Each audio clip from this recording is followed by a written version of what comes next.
This strange machine was built in 1863. Doctors wanted to copy heartbeats. They used steam, the same power that drove trains. The pump looked like a metal cage with ticking pistons. It hissed and puffed as steam escaped.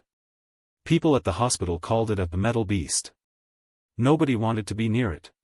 Yet surgeons believed it could keep patients alive during surgery. They placed a tube into a patient's vein. The pump pushed blood through the tube. The steam engine moved the pistons. Each push sent a rush of fresh blood. The device could run for hours. It gave doctors a chance to cut without losing a patient. The machine was heavy. It needed a whole crew to move it.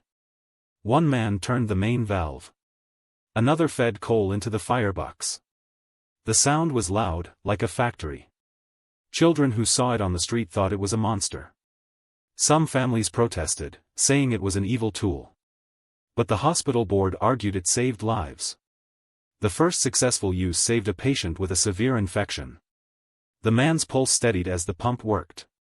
After the operation, the patient recovered fully. News of this success traveled fast. Other hospitals tried to copy the design. Yet most doctors refused. They feared the steam could explode. In time, electricity replaced steam in medical devices. The metal beast was retired. Today, the old pump sits in a museum. It looks frightening, but it was a brave attempt to help. It reminds us that progress often looks scary at first. The steam-powered blood pump shows how far we have come.